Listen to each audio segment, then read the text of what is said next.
14. గలతీలకు రాసిన పత్రిక 6వ అధ్యాయము 14వ వచనం అందరం కలిసి చదువుకుందాం. అయితే మన ప్రభువైన యేసుక్రీస్తు సిలువయందు తప్ప మరి దేని యందును అతిశయించుట నాకు దూరమగునుగాక.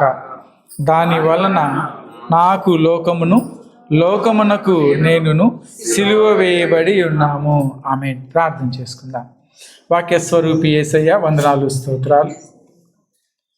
కృపా సత్య సంపూర్ణుడా, నీకే వందనాలు స్తోత్రాలు. ఈ మధ్యాహ్న కాల సమయంలో ఇంతవరకు మీరు మాకు తోడుగా ఉన్నందుకు నీకు వందనాలు తండ్రి.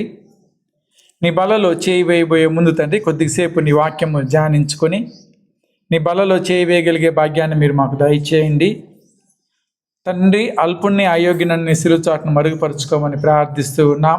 మా శక్తి, మా బలము, మా జ్ఞానము కాదు కానీ తండ్రి మీరు మాట్లాడండి. మీరు మాట్లాడితే మేము బ్రతకగలం. నీ వాక్యం మాకు జీవాన్ని దయచేస్తుంది కాబట్టి నీ యొక్క వాక్యంతో మమ్మల్ని అందరినీ కూడా బలపరచండి. వాక్యం వింటూ ఉండగా బిడ్డల హృదయాలను సిద్ధపరచండి తండ్రి. విన్నటువంటి వాక్యము మా హృదయాల్లో ఫలించే భాగ్యాన్ని, అభివృద్ధి చెందే భాగ్యాన్ని మీరు దయచేయమని నజరేయుడైన యేసు నామమున ప్రార్థించి వేడుకొంచున్నాం తండ్రి. హల్లెలూయా. Please be seated. దయచేసి అందరం కూడా కూర్చుందాం. సరే, ఈ యొక్క పత్రికలో పౌలు ముఖ్యంగా 6వ అధ్యాయము 14వ వచనంలో అంటూ ఉన్నాడు కదా, అయితే మన ప్రభువైన యేసుక్రీస్తు సిలువయందు తప్ప మరి దేని యందును అతిశయించుట నాకు దూరమగును గాక అంటున్నాడు. అంటే పౌలు యొక్క అతిశయం అంటే తెలుసా? అతిశయం అంటే తెలీదా? అతిశయం అంటే ఏంటి?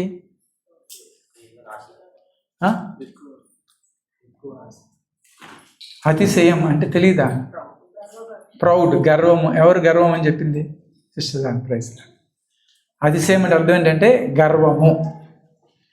పౌలు యొక్క గర్వం ఏమిటి అంటే, పౌలు యొక్క గర్వము యేసుక్రీస్తు యొక్క సిలువను బట్టి. దేని బట్టి? యేసుక్రీస్తు యొక్క సిలువను బట్టి. మనం చాలాసార్లు అనుకుంటాం కదా, అమ్మ వచ్చే ఎన్ని సంవత్సరాలు అయింది నువ్వు ఇక్కడ ఇల్లు కట్టుకున్నావా అని అడుగుతాం కదా. అడుగుతారు. ఇల్లు కట్టుకున్న వాళ్ళు ఏమని చెప్తారంటే మేము ఇల్లు కట్టుకున్నాం అంటారు. అంటే వాళ్ళ అతిశయం ఏంటి అక్కడ? ఇల్లు. అదేవిధంగా కొంతమంది బ్యాంక్ బ్యాలెన్స్ ఎంత ఉంది, డబ్బులు ఎంత ఉన్నాయి నీ దగ్గర అంటే ఒక 50 లక్షలు, 1 కోటి, 2 కోట్లు ఉన్నాయి అనుకుంటే మాకు ప్రశాంతంగా ఉంటుంది. ఎందుకంటే నాకు అతిశయం ఏంటి అప్పుడు? ధనం.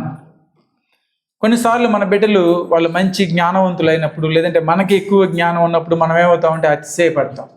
ఏమనంటే నాకేం తక్కువ అని చెప్పి అనుకుంటాం. ఇలా లోకంలో అతిశయాలు చాలా ఉన్నాయి. మనిషి చాలా విషయాలను బట్టి అతిశయపడుతూ ఉన్నాడు. కానీ పౌలు యొక్క అతిశయం ఏమిటి అంటే, పౌలు అనే మాట ఇది అంటున్నాడు, క్రీస్తు యొక్క సిలువ, యేసుక్రీస్తు యొక్క సిలువ నాకేంటి? అతిశయం అంటున్నాడు. అంటే పౌలుని మనం అడిగితే, పౌలా నీకు గర్వం దేన్ని బట్టి నీకు గర్వం అని అడిగితే దేన్ని బట్టి గర్వం అంటున్నాడు? యేసుక్రీస్తు యొక్క సిలువను బట్టి గర్వం అంటున్నాడు. అంటే పౌలుకున్నటువంటి ఆస్తిని బట్టి పౌలుకు గర్వం కాదు, పౌలుకున్నటువంటి సంపదను బట్టి పౌలుకు గర్వం కాదు. పౌలుకి దేని బట్టి గర్వం ఉంది అంటే యేసుక్రీస్తు యొక్క సిలువను బట్టి గర్వం. సిలువ ధ్యానాలు అని చెప్పి ఈ 40 రోజుల ఉపవాస దినాల్లో మనం చదువుకుంటూ ఉంటాం, ధ్యానం చేస్తూ ఉంటాం. అయితే ఈ మధ్యాహ్న కాల సమయంలో ఒక ప్రాముఖ్యమైన విషయాన్ని మీతో పాటు పంచుకోవాలని ఆశపడుతూ ఉన్నాను. సిలువ యొక్క ఆశీర్వాదాలు ఏమిటి అనే విషయాన్ని మనం ధ్యానం చేసుకోబోతూ ఉన్నాం. సిలువ ద్వారా కలిగే ఆశీర్వాదాలు ఏమిటి? దానికి ప్రారంభ వచనముగా పౌలు పలికినటువంటి మాట, ఇచ్చినటువంటి స్టేట్మెంట్ని మనం చదువుకొని ఉన్నాం. పౌలు అంటున్నాడు, యేసుక్రీస్తు యొక్క సిలువ నాకు గర్వము, అతిశయము అని చెప్పి అంటూ ఉన్నాడు. సిలువ అతిశయం ఎలా అవుతుందండి? అవ్వకూడదు కదా. ఎందుకంటే సిలువ మీద జరిగిన కార్యం ఏమిటి? సిలువ మీద ఏం జరిగింది? యేసుక్రీస్తు ప్రభులు వారు చనిపోయారు కదా. ఏమైంది సిలువ మీద? యేసుక్రీస్తు ప్రభులు వారు చనిపోయారు. యేసుక్రీస్తు ప్రభులు వారు చనిపోయిన సిలువను ఎలా నాకు అతిశయం అంటున్నాడు అని ఒకసారి మనం ఆలోచన చేయాలి. ఉదాహరణకి మన భారతదేశంలో కానీ ఇక్కడ కానీ ఏదైనా, ఇక్కడ తక్కువలేండి, మనకి ఇండియా దేశంలో ఎక్కువ కనపడుతూ ఉంటాయి. ఏదో ఒక లారీ రోడ్డు మీద వెళ్తూ వెళ్తూ పక్కనే ఆగి ఉన్న ఒక మోటార్ సైకిల్ని కొట్టింది అనుకుందాం. దాని మీద ఎవరో ఒకరిద్దరు పిల్లలు ఉన్నారు, కింద పడ్డారు, దెబ్బలు తగిలినాయి. కింద పడి దెబ్బలు తగిలిన తర్వాత లారీ డ్రైవరు, క్లీనర్ ఏం చేస్తాడు? వెంటనే లారీ వదిలిపెట్టేసి పరిగెడతాడు. ఎందుకంటే ఎవరన్నా ఊళ్ళో వాళ్ళు పట్టుకుంటే కొడతారని భయం వేసి పరిగెడతారు. ఆ పిల్లల తల్లిదండ్రులకి తెలిసింది విషయం, ఏమని? మా పిల్లల్ని లారీ కొట్టింది అని. వాళ్ళు పరిగెత్తుకుంటూ వచ్చారు పాపం ఊళ్ళోంచి. అయితే డ్రైవరు క్లీనర్ కోసం చూశారు, వాళ్ళిద్దరూ అక్కడ దొరకల. వెంటనే వాళ్ళు ఏం చేస్తారంటే రాళ్ళు తీసుకొని లారీ అద్దాలన్నీ కూడా పగలగొట్టేస్తారు. అంతేగాని ఆ లారీ ఫోటో తీసుకొని ఇంటికి వెళ్ళి ఫ్రేమ్ కట్టించుకొని ఇంట్లో పెట్టుకొని మా కొడుకుని గుద్దిన లారీ ఇదే అని చెప్పుకుంటారా? చెప్పుకోరు. అంటే వాళ్ళకి ఏది అతిశయం కాదు? వాళ్ళ కొడుకుని కొట్టినటువంటి లారీ వాళ్ళకి అతిశయం కాదు. వీలుంటే దాని మీద 2 రాళ్ళు వేసి వెళ్ళిపోతారు, కానీ దాన్ని బట్టి వాళ్ళు అతిశయించరు. మరి సిలువను బట్టి ఎందుకు అతిశయం పౌలుకి? సిలువ మీద కదా ఎవరు చనిపోయింది? యేసయ్య చనిపోయింది. ఆ రోజుల్లో రోమా ప్రభుత్వం విధించేటటువంటి శిక్షల్లో అతి భయంకరమైన శిక్ష, అతి బాధాకరమైన శిక్ష, ఓర్చుకోలేనటువంటి శిక్ష, ఎక్కువ శ్రమను అనుభవించే శిక్ష ఏదన్నా ఉందా అంటే సిలువ శిక్షే. ఏం శిక్ష విధించారు? సిలువ. సిలువ శిక్ష అనేది చాలా భయంకరమైన వేదనతో కూడినటువంటి శిక్ష. మరి అటువంటి శిక్షను అనుభవించినటువంటి యేసుక్రీస్తు ప్రభువుల వారు ఆ సిలువ మీద తన ప్రాణం పెట్టినప్పుడు పౌలు అంటాడు, ఆ సిలువ నాకు అతిశయం అంటున్నాడు. ఆ సిలువను బట్టి నేను గర్విస్తున్నాను అంటున్నాడు. ఆ సిలువను బట్టి నేను ఎంతో ఆనందిస్తున్నాను అంటున్నాడు. ఎందుకు పౌలా నీకు సిలువను బట్టి అతిశయం అని ఒకసారి మనం ప్రశ్నించాలి. ఎవరిని? పౌలుని. ఎందుకు నీకు అతిశయం అని ప్రశ్నించాలి. ఈ రోజుల్లో కూడా మనకి క్రైస్తవులుగా, విశ్వాసులుగా సిలువ యొక్క శక్తిని, సిలువ ద్వారా వచ్చే ఆశీర్వాదాలని మనకు గ్రహించుకున్నా గ్రహించుకోకపోయినా, మనకు తెలిసినా తెలియకపోయినా, మనందరము సిలువని ఒక అలంకారంగా చూస్తూ ఉంటాం. అంటే ఒక గుర్తుగా చూస్తూ ఉంటాం కదా. గుర్తా కదా? సిలువ గుర్తే. చర్చి మీద పైన ఏముంటుంది? సిలువ ఉంటుంది. ఎవరన్నా ఇళ్ళల్లో, మన ఇళ్ళల్లో కూడా ఏం పెట్టుకుంటాం మనం? సిలువను పెట్టుకుంటాం. కొంతమంది ఉంగరాలు చేయించుకుంటారు, మెల్లో లాకెట్ లాగా చేయించుకుంటారు. ఏం చేయించుకుంటారు? సిలువ. అంటే సిలువని ఎలా చూస్తున్నాం మనం? ఒక గురుతులాగా చూస్తున్నాం. బైబిల్లో ఒక చిహ్నంలాగా, ఒక గురుతులాగా ఎక్కడైనా రాయబడి ఉందా సిలువను గురించి అంటే రాయలేదు. సిలువ గురుతు అని చెప్పలేదు, కానీ సిలువ విలువైనది అని చెప్పబడింది. హల్లెలూయా. సిలువ శక్తివంతమైనది అని చెప్పబడింది. సిలువ ఆశీర్వాదాలు ఇస్తుంది అని చెప్పబడింది. కానీ అదే సిలువని మనం ఎలా చూస్తున్నామంటే అలంకారంగా చూస్తున్నాం. ఎలా చూస్తున్నాం మనం? అలంకారంగా. అలంకారము అంటే అర్థం ఏంటంటే ఏదో చక్కగా చోట ఉంటే బాగుంటుంది అనుకుంటాను. కొంతమంది కారులో ఏం పెట్టుకుంటారు? ముందు అక్కడ సిలువ ఉంటుంది, క్రాస్ పెట్టుకొని వెళ్తూ ఉంటారు. ఎందుకు పెట్టుకున్నావు క్రాస్ని అడిగా అనుకో, ఏం సమాధానం చెప్తారు? రేపు పొద్దున మన ఇంట్లో సిలువ ఉంది అనుకోండి, ఎవరైనా వచ్చి అడిగారు మిమ్మల్ని, అమ్మ మీరు సిలువ ఎందుకు పెట్టుకున్నారని అడిగితే మనం సమాధానం చెప్పాలి కదా. కాబట్టి మధ్యాహ్న కాల సమయంలో ఏమని సమాధానం చెప్పాలో కొన్ని విషయాలు మనం నేర్చుకోవడానికి ప్రయత్నం చేద్దాం. సిలువ అలంకారం మాత్రమే కాదు, సిలువ ఆచారం అస్సలు కాదు. సిలువ ఏం కాదు? ఆచారం అస్సలు కాదు. చాలామంది మనం సిలువ వేస్తూ ఉంటాం, సిలువ ఇంట్లో పెట్టుకుంటాం. కొంతమంది గుడ్ ఫ్రైడే అప్పుడు ఏం చేస్తారు? మన ఊర్లో అయితే, పల్లెటూరులో ఇక్కడ కనపడదు కానీ మన ఊర్లో ఏం చేస్తారు? సిలువను మోస్తారు కదా. సిలువను పట్టుకొని ఆ రోడ్డు వెంబట, చర్చి రోడ్డు పక్క రోడ్లో తిరుగుతూ ఉంటారు ఆ గ్రామాల్లో, పల్లెటూర్లలో. అంటే ఆ రోజు దేనికి గుర్తు అంటే యేసుక్రీస్తు ప్రభువుల వారు సిలువ మోసారు అని చెప్పి అనటానికి. అంటే అది ఏమైపోయింది? ఇప్పుడు వీళ్ళకి ఒక ఆచారంగా మారిపోయింది. అదేవిధంగా సిలువ ధ్యానాలు అనేవి ఎప్పుడు చేస్తాం మనం? గుడ్ ఫ్రైడేకి ముందు 40 రోజులు ఈ ఫాస్టింగ్ టైంలో, ఏదైతే లెంట్ డేస్ అంటామో ఈ సమయంలోనే ఏం చేస్తాం ఎక్కువగా మనం? సిలువ ధ్యానాలు. మరి మిగతా రోజుల్లో, మిగతా 325 రోజులు ఏమైపోయినాయి? అంటే ఆ రోజుల్లో సిలువ అవసరం లేదా మనకి? అర్థం ఏంటంటే ఈ సిలువ ధ్యానాలు అనేది ఈ సిలువ శ్రమల దినాల్లోనే చేయటం ఒక ఆచారం అయిపోయింది. కాబట్టి సిలువ ఆచారం కాదు, సిలువ అలంకారం కానే కాదు. సిలువ అనేది ఒక ఆధ్యాత్మికమైనటువంటి భావన. హల్లెలూయా. సిలువ ఆరాధనా భావన. సిలువ దేనికి గుర్తు అంటే ఆరాధనా భావనకి గుర్తు, ఆధ్యాత్మిక భావనకి గుర్తు. కాబట్టి పౌలు అంటూ ఉన్నాడు, నాకు దేన్ని బట్టి అతిశయం అంటే సిలువని బట్టి అతిశయం. సిలువను బట్టి నేను గర్విస్తూ ఉన్నాను. సిలువ నాకు శరణ అయింది. ఒక పాట ఉంది కదా, మనం పాడుకుంటాం. ఏమని పాడతాం? సిలువే నా శరణ అయిందిగా అని చెప్పి పాట పాడతాం కదా. సిలువ యందు ఏం కలిగిందట? ముక్తి కలిగింది. ఏం కలిగింది? సిలువ యందు ముక్తి కలిగింది.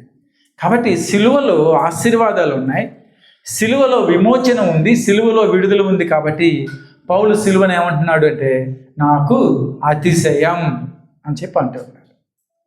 ఈరోజు మనకి ఏది అతిశయం? మన ఇల్లు అతిశయమా? మన బిడ్డలు అతిశయమా? మనకున్న ఉద్యోగము, మన యొక్క జ్ఞానం అతిశయమా? మనకున్నటువంటి బ్యాంక్ బ్యాలెన్స్ అతిశయమా?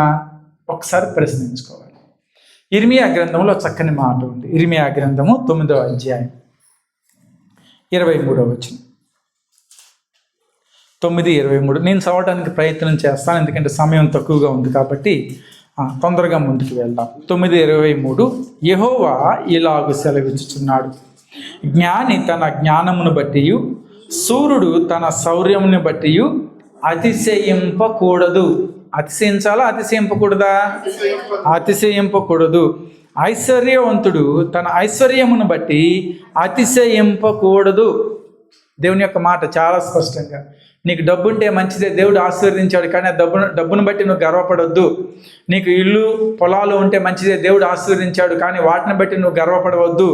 నీకు జ్ఞానం ఉంటే మంచిదే, దేవుడు ఆశీర్వదించాడు, ఆ జ్ఞానాన్ని బట్టి నువ్వేం చేయకూడదు? గర్వపడవద్దు. 24వ వచనము, అతిశయించువాడు దేనిని బట్టి అతిశయింపవలనగా భూమి మీద కృప చూపుచు నీతి న్యాయములు జరిగించుచున్న యెహోవాను నేనే అని గ్రహించి నన్ను ఎలా తెలుసుకోవాలట? అది ప్రాముఖ్యం. ఎలా తెలుసుకోవాలి? దేవుణ్ణి పరిశీలనగా తెలుసుకొనుట. దాన్ని బట్టి ఏమవ్వాలి? నువ్వు అతిశయించాలి.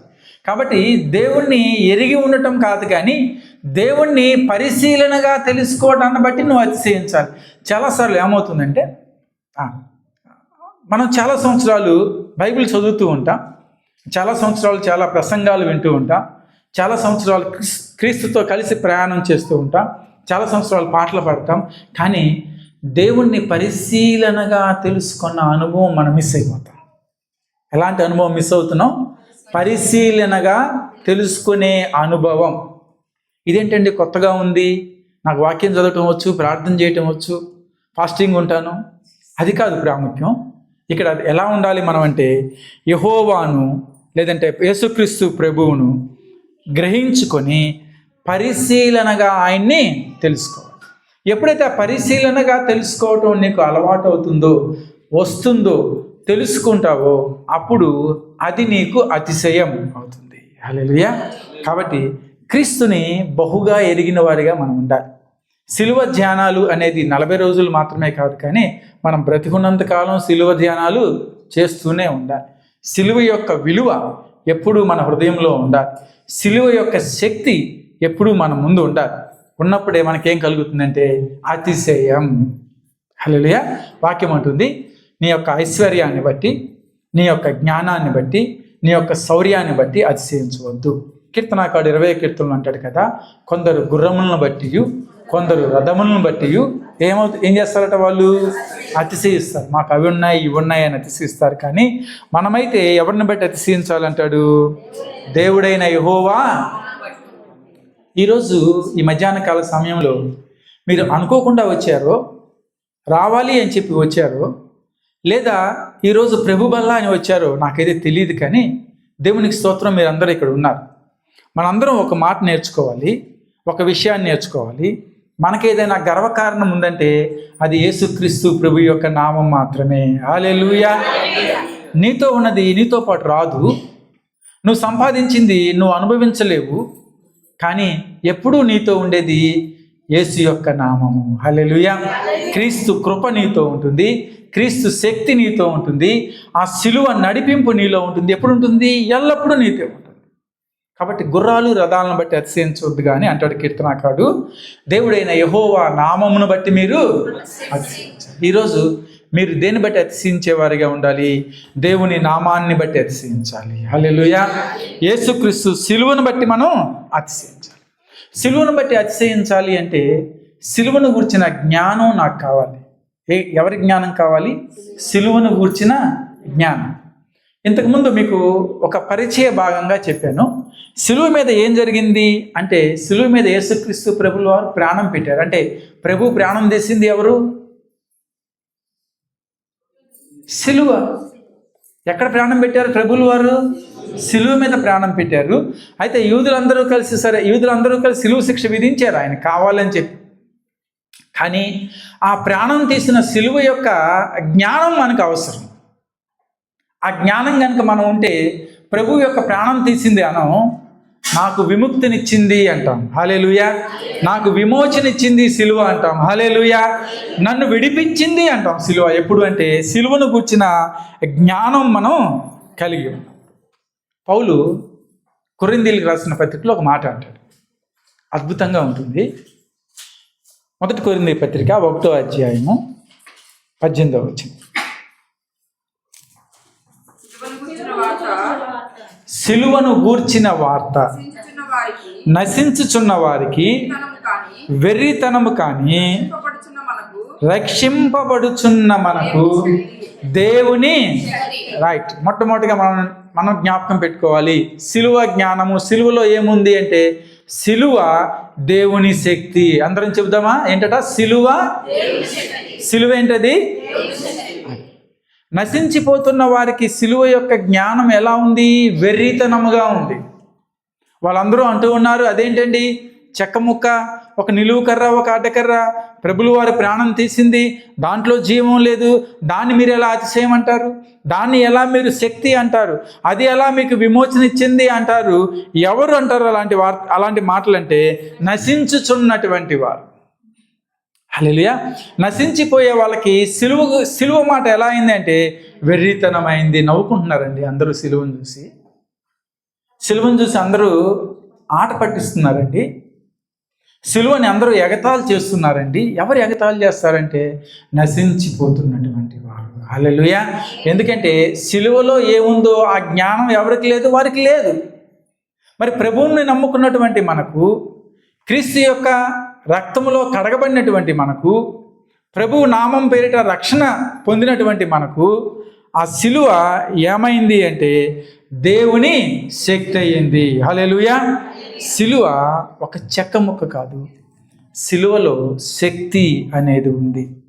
సిలువ విమోచనకు సూచన, సిలువ ప్రత్యక్షతకు సూచన, సిలువ నిరీక్షణకు సూచన. కాబట్టి ఆ శక్తిని మీరు గ్రహించుకోవాలి అంటాడు పౌలు కొరింథీ సంఘంతో మాట్లాడుతూ. ఆ సంఘంలో ఉన్న వాళ్ళతో అంటూ ఉంటాడు, కొంతమంది వివిధ భావాలు కలిగినటువంటి వారు సంఘంలో ఉంటే సిలువను గురించిన మాట కూడా వచ్చింది వారి మధ్య. సిలువలో ఏముంది అనే మాట కూడా వచ్చింది. కాబట్టి పౌలు అంటూ ఉన్నాడు, సిలువను గూర్చిన వార్త నశించుచున్న వారికి వెర్రితనము కానీ మనకైతే ఏమై ఉంది? అది దేవుని రక్షింపబడుచున్న మనకు, రక్షింపబడిన మనకు, రక్షణ పొందుకోబోతున్న ఎవరన్నా ఉంటే, రక్షణ లేని వారు ఎవరన్నా ఉంటే రక్షణ పొందుకోబోతున్న మీకు కూడా ఏమైంది? అది దేవుని యొక్క శక్తి అయింది. క్రీస్తు ప్రాణం తీసింది, ప్రాణం పెట్టారు ఆయన సిలువ మీద. కానీ క్రీస్తు చేసిన ఆ త్యాగము ఎక్కడ ప్రత్యక్షపరచబడింది అంటే సిలువలో ప్రత్యక్షపరచబడింది. సిలువ మీద యేసుక్రీస్తు ప్రభులు వారు ప్రాణం పెట్టారు. కానీ ఆ సిలువ మీదే కృపా సత్యములు కలుసుకున్నాయి. హల్లెలూయా. ఎలా కలుసుకున్నాయి కృపా సత్యములు? ప్రాణం పెట్టారు కదా, ఎలా కలుసుకున్నాయంటే, సత్యము అంటే అర్థం ఏంటంటే మనం చేసిన క్రియలను బట్టి మనకు శిక్ష విధించటం సత్యము. దేని ప్రకారం సత్యం? అది ధర్మశాస్త్రం ప్రకారం. కానీ ప్రభువే అన్నారు, మీరు చేసిన పాపాలను బట్టి మీకు శిక్ష రాదు, ఆ శిక్ష నేను భరిస్తాను. కాబట్టి ప్రభు ఏం చూపించారు? అక్కడ కృప చూపించారు. ఈ రెండు ఎక్కడ కలుసుకున్నాయి? సిలువ మీద. హల్లెలూయా. కాబట్టి సిలువ మీద ప్రభు ప్రాణం పెట్టారు, సిలువ ప్రభు ప్రాణం తీసింది అంటూ ఉన్నారు.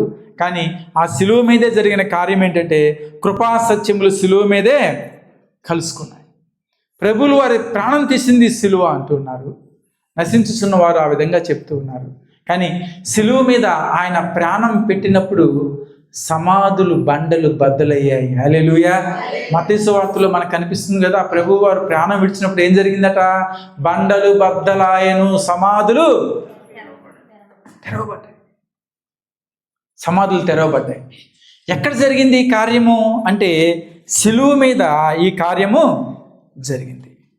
మనం అనుకుంటాం సిలువ మీద ప్రభు ప్రాణం పెట్టారు, సిలువే ప్రభు యొక్క ప్రాణం తీసింది అని చెప్పి అనుకుంటాం. కానీ ఈరోజు ఆ సిలువే మన శరణమయ్యింది. ఆ సిలువే మనకు శరణమయ్యింది. శరణం అంటే అర్థం ఏంటంటే మన గతి, మనం ఆశ్రయించవలసినటువంటిది, మనకు వేరే మార్గం లేదు, సిలువే మన దిక్కయింది. ఎందుకంటే దాని మీదే ముక్తి కలిగింది, దాని మీదే విమోచన కలిగింది, దాని మీదే కృపాసత్యాలు కలుసుకున్నాయి, దాని మీదే ప్రభు యొక్క త్యాగం కనపరచబడింది. కాబట్టి ఆ సిలువను గూర్చిన జ్ఞానం మనందరికీ కూడా అవసరం.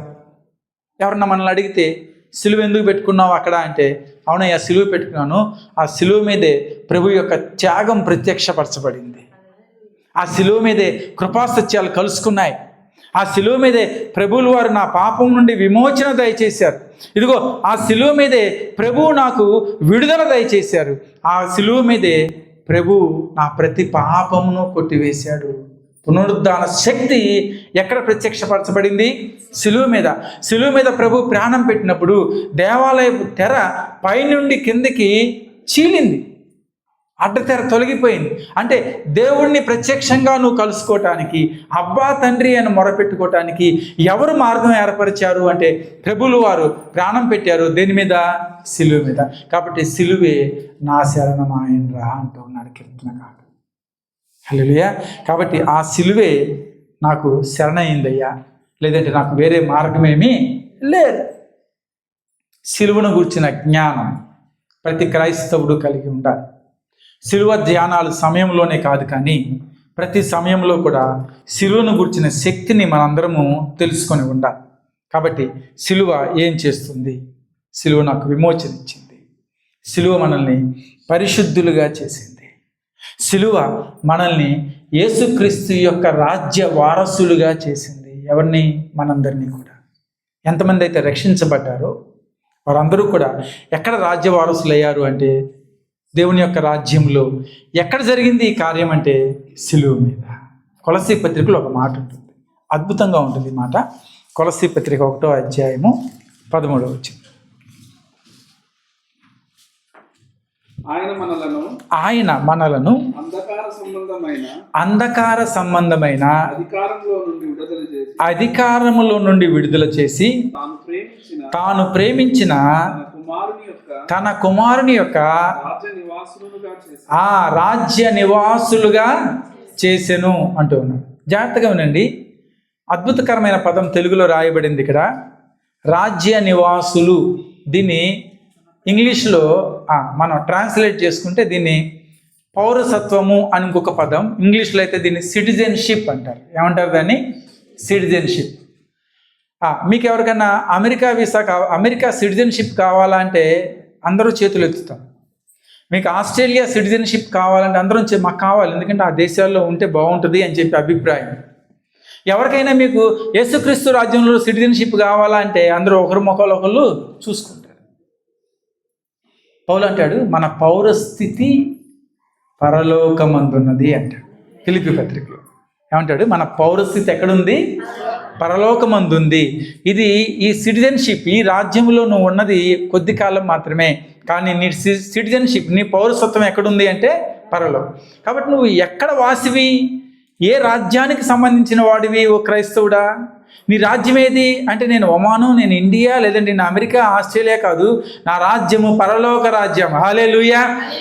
నీ అక్కడ రాజ్యానికి వారసులుగా ఎవరు చేశారు నిన్ను అంటే, దేవుని యొక్క కుమారుడు యేసుక్రీస్తు ప్రభుల వారు ఆయన ప్రాణాన్ని శిలువ మీద పెట్టడాన్ని బట్టి నీకు ఎక్కడ పౌరసత్వం దొరికింది అంటే, పరలోక రాజ్య పౌరసత్వం నీకు దొరికింది. దీన్ని హెవెన్లీ సిటిజన్షిప్ అంటాం. పరలోక రాజ్య పౌరసత్వము.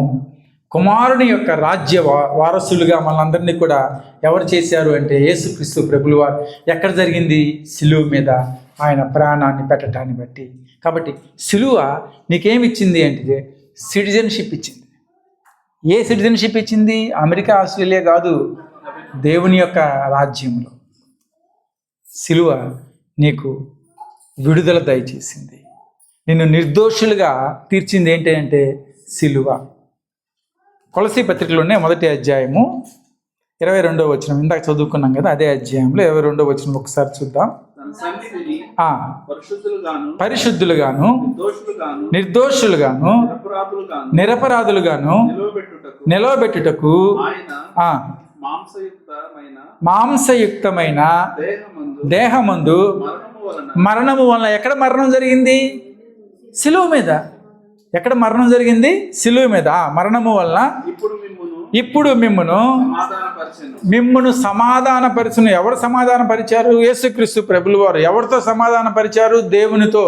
ఎందుకు అంటే, దేవునికి మానవునికి వైరం ఉంది. ఎప్పటి నుంచి ప్రారంభమైంది? ఆదాము దగ్గర నుంచి.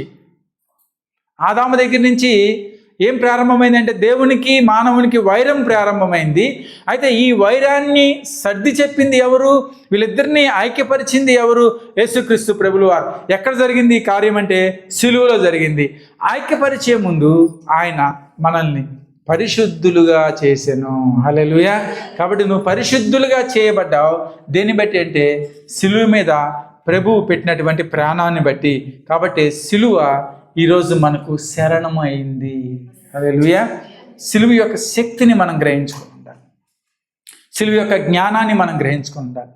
ఎందుకంటే క్రాస్ వేసుకు తిరుగుతున్నారు. ఎందుకు క్రాస్ పెట్టుకున్నారంటే, ఇది గుర్తు కాదు, ఇది ఆధ్యాత్మిక భావన. ఇది గుర్తు కాదు, ఇది ఆరాధనా భావన. ఇది ఆచారం కాదు.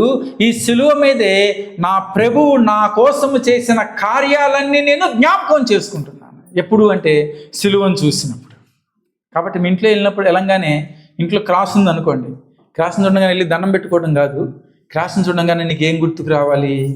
ప్రభువు చేసిన త్యాగం గుర్తుకు రావాలి. హల్లెలూయా. ఆయన పెట్టిన ప్రాణం విలువ గుర్తుకు రావాలి. ఆయన నీకు ఇచ్చిన విమోచన గుర్తుకు రావాలి. ఆయన నీకు ఇచ్చిన సిటిజన్షిప్ గుర్తుకు రావాలి. ఆయన నీకు ఇచ్చిన పరిశుద్ధత గుర్తుకు రావాలి. ఆయన నిన్ను తీర్చినటువంటి నీతిమంతులుగా తీర్చిన విధానం గుర్తుకు రావాలి. ఎవరిని చూసినప్పుడు అంటే, సిలువను చూసినప్పుడు.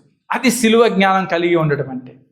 కొలసీ పత్రికలోని 2వ అధ్యాయంలో పౌలు ఒక చదవద్దు, టైం అయిపోతుంది. 2వ అధ్యాయంలో పౌలు ఒక మాట అంటాడు, మీకు జ్ఞానము కొదవగా ఉన్న ఎడల. కొన్నిసార్లు మనకి కొన్ని విషయాలు అర్థం కావు.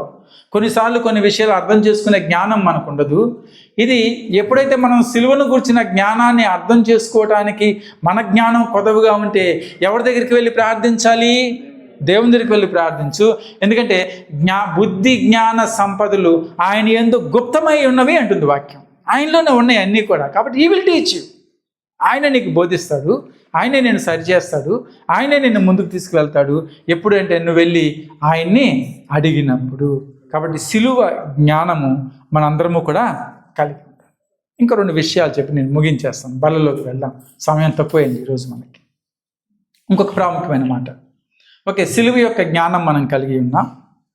సిలువను గురించిన జ్ఞానం కలిగి ఉన్నాం, బాగుంది. 2వ విషయము, క్రైస్తవులుగా మనం చేయాల్సిన ఇంకొక పని ఏంటంటే, సిలువను మోసేవారిగా మీరు ఉండాలి.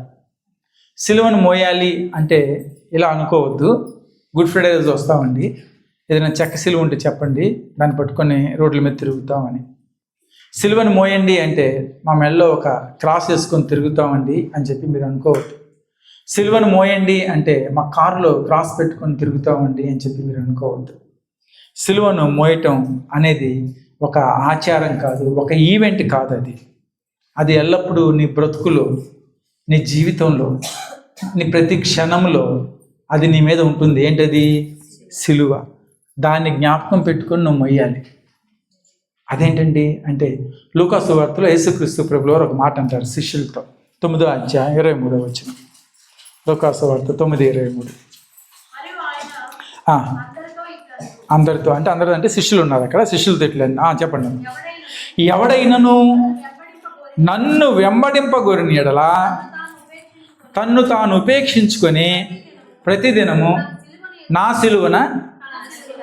సిలువనంద ఏముంది, తన సిలువను. అంటే ఎవరైతే ప్రభువుని వెంబడిద్దాం అని అనుకుంటారో, ఎవరైతే నేను క్రైస్తవుని అని చెప్పుకుంటున్నారో, ఎవరైతే నేను క్రీస్తు శిష్యుని అని చెప్పుకుంటున్నారో, వీరందరూ కూడా ప్రతిదినము వారి వారి సిలువను ఎత్తుకుని నన్ను వెంబడించు. కాబట్టి క్రైస్తవులు అంటే అర్థం ఏంటంటే క్రీస్తుని వెంబడిస్తున్నటువంటి వారు. ఎవరు వీళ్ళంతా? క్రీస్తుని వెంబడిస్తున్నారు. దీన్ని ఆదిమ సంఘాలు అయితే శిష్యులు అనే పదం వాడబడింది.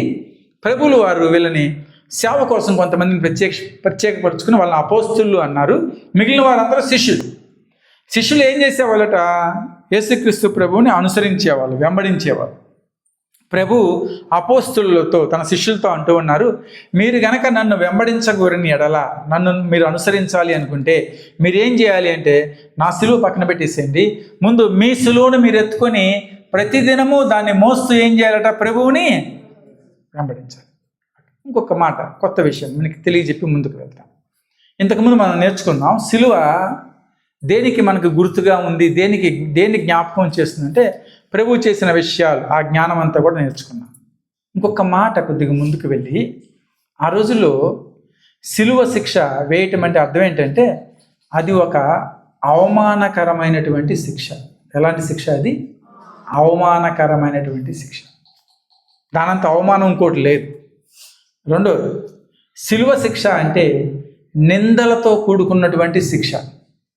మూడవది, సిలువ శిక్షలో వేదన ఉంది, సిలువ శిక్షలో శ్రమ ఉంది. ఇవన్నీ ఎక్కడున్నాయి? సిలువలో ఉన్నాయి.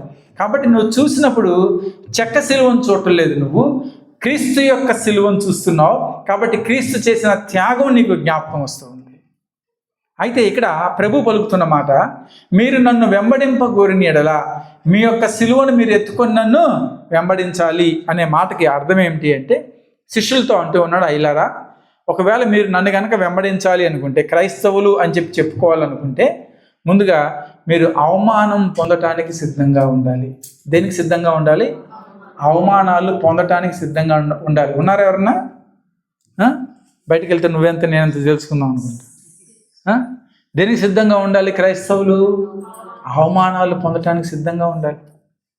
పక్కింటి వాళ్ళు, ఎదురింటి వాళ్ళు, మన బంధువులు, మన స్నేహితులు ఏదో ఒక మాట అనగానే వాడు ఒకటంటే మనం ఎన్నంటాం?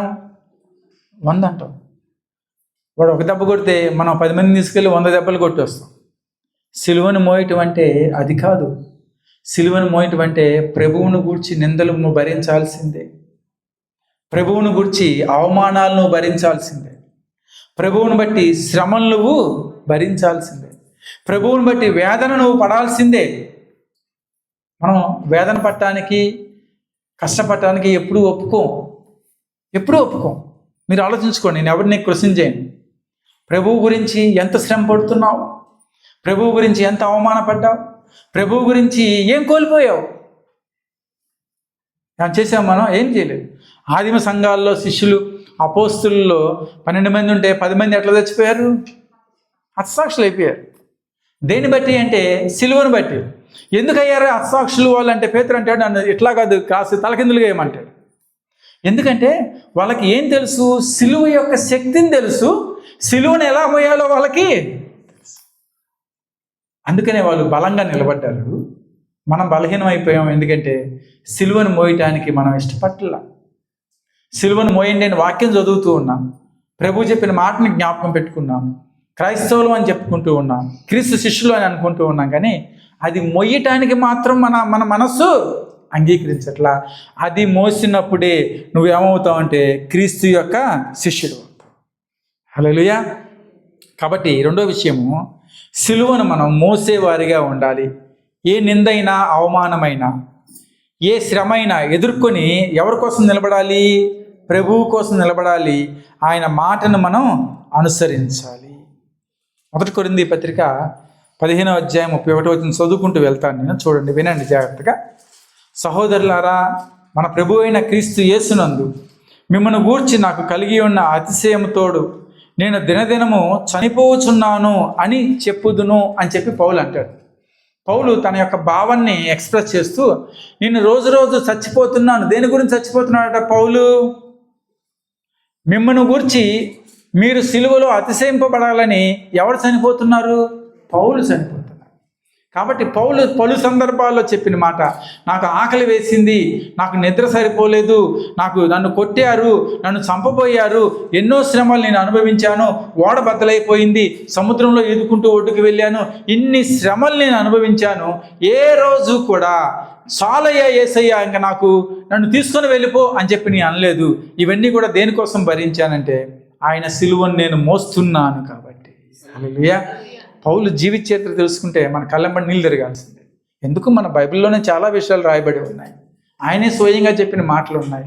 నాకు తినడానికి తిండి లేక ఇబ్బంది పడ్డాను, పడుకోవడానికి నిద్ర లేక ఇబ్బంది పడ్డాను అని చెప్పేసి. దేనికోసం శ్రమ అనుభవించాడు అంటే సిలువ కోసం. ఎప్పుడు అనుభవిస్తారు ఇలాంటి శ్రమలు అంటే సిలువ గురించి తెలుసుకున్నప్పుడు, లేదంటే సిలువ గురించి మనం అనుభవించిన. రెండో విషయము, సిలువని మోసేవారిగా మనం ఉండాలి. మూడో విషయం చెప్పి నేను ముగిస్తాను. మూడో విషయము, సిలువను గూర్చి ప్రకటించాలి. ఇప్పుడు ఏదో ఒక అర్ధగంట సమయంలో 4-5 విషయాలే మనం నేర్చుకున్నాం. ఈ 4-5 విషయాల్లో మీకు 4-5 గుర్తుండవు, కానీ 1-2 గుర్తుండుంటాయి. ఇప్పుడు ఈ ఆరాధన అయిన తర్వాత బయటికి వెళ్ళే ముందు సిలువ ఏం చేసింది నీకు అని అడిగితే కనీసం 10 విషయాలు చెప్పలేకపోయినా 1-2 విషయాలను చెప్పగలరు కదా. అయితే ఈ 2 విషయాలు మీరు ఇతరులకి ప్రకటించాలి. హల్లెలూయా. అదే ఏమంటాం దాన్ని? సిలువను ప్రకటించటం, సువార్తను ప్రకటించటం. అది పాస్టర్ గారి బాధ్యతే కాదు, కొంతమంది బాధ్యత కాదు సువార్త చేయటం అనేది. సువార్త ప్రకటించడం అనేది ప్రతి క్రైస్తవుడి బాధ్యత. హల్లెలూయా. ప్రభువుని గురించి నువ్వు ఎరిగి ఉంటే నువ్వు చెప్పగలవు. ఎందుకు మనం చెప్పలేకపోతున్నాం, ఎందుకు భయపడుతున్నాం అంటే ఒకటే ఒక భావన మనలో, ఆయన్ను పరిశీలనగా మనం తెలుసుకోలే. ఇంకా ఎవరిని? యేసుక్రీస్తు. ఎవరిని? సిలువను గూర్చి. కాబట్టి ఇతరులకు చెప్పడానికి మనలో ఏముంటుంది? ఆ భయం ఉంటుంది. నువ్వు ఒకవేళ పరిశీలనగా ప్రభువును గూర్చి తెలుసుకున్నట్లయితే ఇతరులకు నువ్వు ధైర్యంగా ప్రకటిస్తావు. దమస్కసు దారిలో అప్పుడు దాకా పౌలు ఎవరిని హింసిస్తూ వచ్చాడు? క్రైస్తవుల్ని హింసిస్తూ వచ్చాడు. దమస్కసు దారిలో ప్రభువుని చూసిన తర్వాత, ప్రభువుని కనుగొన్న తర్వాత, ప్రభువుని ఎరిగిన తర్వాత, ప్రభువుతో అనుభవం పొందుకున్న తర్వాత ఇదే పౌలు క్రైస్తవుల తరపున నిలబడి పోరాడాడు. హల్లెలూయా. క్రైస్తవుల తరపున నిలబడి ఆయన సువార్త ప్రకటించాడు. యూదులకి చెప్పాడు, అన్యులకి చెప్పాడు, అందరికీ చెప్పాడు సువార్త. ఎలా వచ్చిందయ్యా బలం పౌలు అంటే? పౌలు అంటాడు, నేను పరిశీలనగా దేవుణ్ణి ఎరిగి ఉన్నాను అంట. సిలువను ప్రకటించాలి, క్రీస్తుని ప్రకటించాలి. క్రీస్తుని ప్రకటించాలి అంటే క్రీస్తుని గురించిన అనుభవం మనందరం కూడా కలిగి ఉండాలి. ప్రతి క్రైస్తవుడి బాధ్యత అది. ప్రతి విశ్వాసీ చేయవలసిన పని. పదే చెప్తూ ఉంటాం, అమ్మ పక్కింటి వాళ్ళకి ప్రభుని పరిచయం చేయండి. ఒకవేళ మధ్యాహ్నం పూట హాయిగా తిని పడుకుంటున్నారేమో, రూబీ వెళ్తున్నారేమో షాపింగ్కి, ఇక్కడికి తీసుకుని రండి, ప్రభుని పరిచయం చేయండి అని చెప్తూ ఉంటాం. అది ఎవరి బాధ్యత? ప్రతి విశ్వాసీ బాధ్యత.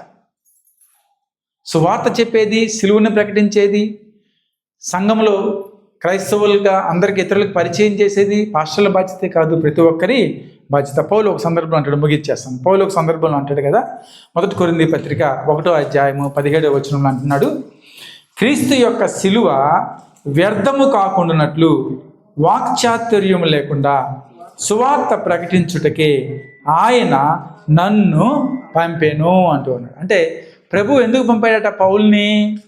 సువార్త ప్రకటించడానికి. ఎటువంటి సువార్త ప్రకటించడానికి అంటే క్రీస్తు యొక్క సిలువ వ్యర్థము కాకుండానట్లు. అంటే ప్రభు ఆయన చేసిన త్యాగము వ్యర్థం కాకుండా ఉండటానికి ఏం చేయమని దేవుడు పౌల్ని ఏర్పరచుకున్నాడు అంటే ప్రకటించు. హల్లెలూయా. ఎంతమంది ప్రకటిస్తారు? ఎంతమంది ప్రకటించడానికి సిద్ధంగా ఉన్నారు? ఎంతమంది క్రీస్తు యొక్క విలువను, క్రీస్తు యొక్క సిలువ మర్మమును గ్రహించుకొని, జ్ఞానమును గ్రహించుకొని ఉన్నారు? ఒకవేళ మనం ఆ విధంగా ఉంటే మనం ఏం చేయగలం అంటే క్రీస్తు యొక్క సిలువ వ్యర్థము కాకుండానట్లు దేవుని యొక్క సువార్తను మనం ప్రకటిస్తాం.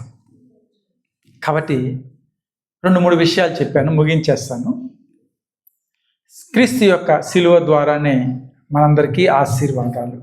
హల్లెలూయా. కాబట్టి సిలువను గురించిన జ్ఞానం మనందరం కలిగి ఉండాలి. సిలువ ధ్యానాల సమయంలోనే కాదు, ప్రతిరోజు మనం సిలువ యొక్క విలువను గ్రహించుకొని ఉండాలి. రెండోది, సిలువను మోసేవారిగా శిష్యులందరూ కూడా ఉండాలి. మూడోది, సిలువను ప్రకటించేవారిగా మనం ఉండాలి. హల్లెలూయా. ఎన్ని విషయాలు నేర్చుకున్నారు ఈరోజు?